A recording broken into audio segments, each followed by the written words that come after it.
आमच्या महाराष्ट्र सैनिकांमध्ये ठाणे जिल्ह्याच्या एक रोष आहे की जो माणूस दिवसरात्र लोकांसाठी काम करतो त्या माणसावर खोटे आरोप करणं, एसीमध्ये बसून राहून तुमच्या स्वार्थापायी काहीतरी करणं हे आमच्या महाराष्ट्र सैनिकांना आवडलं नाही। जवाहर मुकाड्यापासून अनेक लोकांचे सतत आमच्या ठाणे जिल्हा मध्यवर्ती कार्यालयात फोन येत होते आणि त्या सगळ्यांची इच्छा होती की आपण जाब विचारला पाहिजे या सगळ्याच्या विचारात। तर मला असं वाटतं की 20 तारखेनंतर राजसाहेब जाब विचारतील या विषयात। 90 फीटला ठाण्याचे कल्याणचे खासदार श्रीकांत शिंदे आणि ठाण्याचे उमेदवार नरेश म्हस्के यांच्यासाठी सभा होणार आहे। आम्ही सगळे पूर्ण तयारीने त्या सभेला लागलेलो आहोत। जिल्ह्यामध्ये प्रचंड उत्साहाचं वातावरण आहे। आमचे राजूदादा पाटील हे या सभेकडे लक्ष ठेवून आहेत आणि आम्ही सगळेच काम करतो आहे। ही सभा उत्तम होईल आणि या सभेनंतर मला खात्री आहे की दोन्ही सीट या बहुमताने निवडून येतील। आवड्यांच्या मतदारसंघामध्ये ही सभा ठेवा, कुठंतरी वेगळे राजकीय वर्तुळात चर्चा। मला असं वाटतं की जागेचा विषय होता की जागा ठाण्यात तसे राजकीय नेत्यांनी मैदानं ठेवलेली नाही आहेत। सो कुठे करायची हा प्रश्न नेहमीच, सभा राजसाहेबांची कुठे करायची हा नेहमीचा प्रश्न आहे। सो आता एक 90 फीट रोड हा एक मोठा रस्ता मिळालेला आहे जिथे एकाच वेळेला 25,000 खुर्च्या लागू शकतात। सो तिथे गेला, त्यात काही आमचं काही राजकारण नाही आहे आणि मला असं वाटतं की आव्हाडांचा विषय हा तसा काही या निवडणुकीत मोठा नाही आहे। 400 पार यंदाचा आकडा जो आहे त्याच्यामध्ये मनसे देखील पार करणार आहे। 400 पार जो मोदींनी नारा दिला आहे त्यात मनसेचा सहभाग असेल एवढं नक्की। पत्रकार देखील बोलायला लागलेले आहेत की मला गुंतवण्यात आलेलं आहे। ज्या प्रकारचे मी मुद्दे कोर्टासमोर ठेवले आणि ज्या पद्धतीने मी गृहमंत्र्यांकडे स्वतःच चौकशीची मागणी केली। दुसरी गोष्ट, मी माझ्यावर केस काढा असं कुठेच म्हटलेलं नाही। मी म्हटलं दुसऱ्या कुठल्या अधिकाऱ्याकडनं माझी चौकशी करा, कारण मला माहिती आहे मी खरा आहे। गर्ग यांनी काहीतरी आर्थिक व्यवहार केला आणि मला फसवण्याचा प्रयत्न केला। दोन्ही चार्जशीट जर तुम्ही नीट पाहिल्यात तर दोन्ही चार्जशीटमध्ये प्रचंड लूप होल्स आहेत। ज्या मुलीने 100ला कॉल केला तिला गर्गनी भेटण्याची देखील इच्छा, तिला भेटण्याचं देखील कर्तव्य बजावलेलं नाही। सो हे सर्व प्रकरण नीट पाहिल्यास DCP गर्ग यांचं आणि त्या व्यापाऱ्याचा कुठला तरी संगनमत झाला असावं असा माझा आरोप आहे। त्यामागे बडा राजकीय नेता असू शकतो की तुम्हाला आता बडा राजकीय नेता आहे की बडा पैसा आहे याचा शोध पोलिसांनी लावावा ना, मी कुठे लावणार? पोलिसांचं काम जे आहे ते पोलीस योग्य करतील का? मुंबई पोलिसांवर मला पूर्ण खात्री आहे। आम्हाला गर्व आहे मुंबई पोलिसांवर। पण एखादा गर्गसारखा अधिकारी येतो जो मेहनत करणाऱ्या मुलांचं करिअर खराब करण्याचा प्रयत्न करतो। सो मला असं वाटतं की गर्गनी जर कल्याण महानगरपालिकेकडे बघितलं तर तिथेच खंडणीचे 4-5 गुन्हे दाखल होतील कल्याण महानगरपालिकेत। त्यामुळे आमच्यावर खंडणीचे गुन्हे दाखल करताना कल्याण महानगरपालिकेच्या आतमध्ये जो भ्रष्टाचार चालू आहे त्याच्यावर आम्ही बोलायचं का? मात्र जाऊ द्या ना, प्रमाणात गेलेले आहे त्यानुसार अनेक ठिकाणी राजकीय लोकांचे तुम्हाला देखील एक मिनिट अनेक महाराष्ट्रातल्या अनेक लोकांचा माझ्यावर विश्वास आहे आणि माझ्या सगळ्या स्टेटमेंट आल्याच्या नंतर लोकांना पूर्ण खात्री झालेली आहे की अविनाश जाधव चुकीचा नव्हता। जर माझ्यावर केस पडली असते आणि मी खरा असतो तर गपचूप घरी बसलो असतो ना, पळालो असतो। मी मीडियासमोर येऊन रोज बोलतो आहे आणि माझ्यावर जो अन्याय झाला तो मीडियासमोर सांगतो आहे, कारण मी खरा आहे। आणि आबरू माझी निघाली की DCP गर्गची निघाली हे लोकांना माहिती आहे। ज्या पद्धतीने मी मुद्दे मांडले त्याच्यावर आज तर काय ते बोलायला कोणी पुढे आलेलं नाही आहे। जर मी सांगितलेले मुद्दे खोटे असतील तर या आणि समोर बोला की का त्या मुलीची चौकशी नाही केली, तिला डिटेन का करून ठेवलं, तिला महिला कॉन्स्टेबलच्या रूममध्ये का बसवून ठेवण्यात आलं, ती बाहेर आल्याच्यानंतर 2 कॉन्स्टेबल येऊन तिला सतत का आतमध्ये नेऊन बसवत होते, ती काय आरोपी होती का? मग तिच्याबरोबर झालेला तो व्यवहार हा दुर्व्यवहार नव्हता का? त्याच्या बाबतीत काय कारवाई करणार आहात?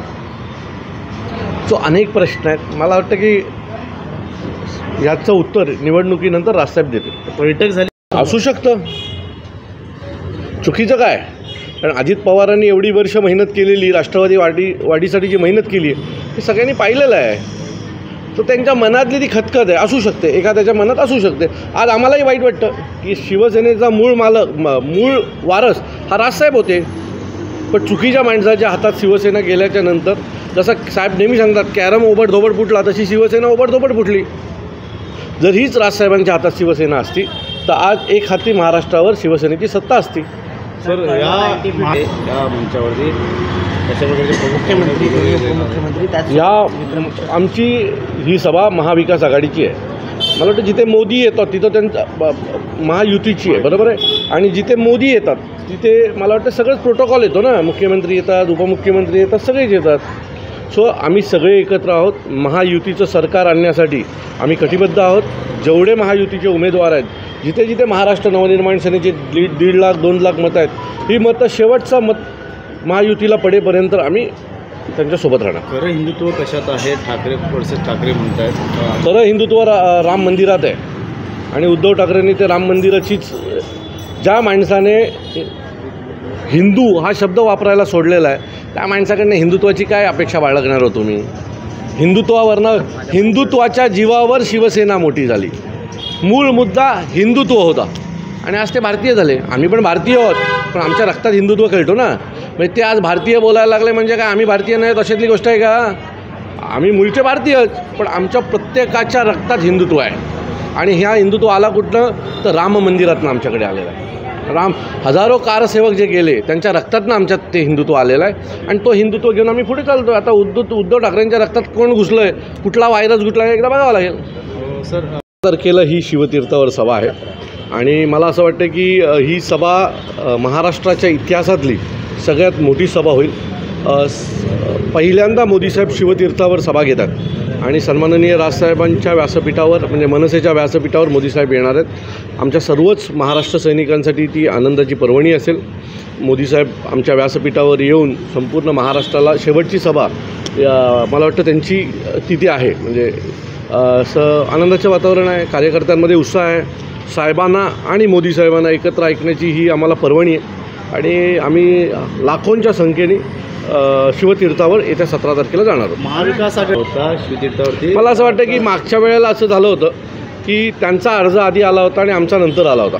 सो त्यांना परवानगी दिली होती. त्यावेळेला आमचा अर्ज पहिला गेला आहे, त्यामुळे आम्हाला परवानगी मिळाली. म्हणजे तुम्हाला ज्या वेळेला मिळाली त्यावेळेला नियम बरोबर होते आणि आता आम्हाला मिळाल्यावर नियमांची पायमळणी झाली, असं कसं होऊ शकतं ना. तर मला असं वाटतं की दरवेळेला काहीतरी रडायचं म्हणून रडत बसण्यात काय अर्थ नाही. मुद्दाम डावळण्याचा कार्यक्रम होतो की काय? UDकडनं ही परवानगी आणण्यात आली खास करून. मला वाटतं की देहात डावळायचं काय? तुम्ही अर्ज पहिला द्यायचा, तुम्हाला मिळाली असती. कोर्टात जा, कोणी अडवले कोणी तुम्हाला? मी पुन्हा ते सांगितलं ना, शिवसेनेला सतत रडायची सवय झालेली आहे.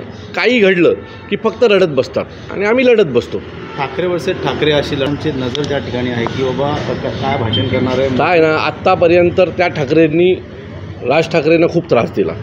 गरज नसताना नगरसेवक चोरले. त्यांचे अनेक उमेदवार हे महाराष्ट्र नवनिर्माण सेनेचे आधी उमेदवार होते किंवा मनसेत होते. तर मला असं वाटतं की त्यावेळेला तुम्हाला का नाही वाटलं ठाकरे विरोधात ठाकरे आहेत, बरोबर ना? ज्यावेळेला आम्ही आमची काहीतरी नवीन सुरुवात करतो त्यावेळेला तुम्ही विरोधात बोलता ना आमच्या. याच्या आधी ज्यावेळेला राष्ट्रवादी काँग्रेसला आम्ही पाठिंबा दिला तेव्हा जे ठाकरे बोंबलत होते आमच्या नावाने, आणि आता काय करतात? आता स्वतः उद्धव ठाकरे हे काँग्रेसला मतदान करणार आहेत यावर्षी.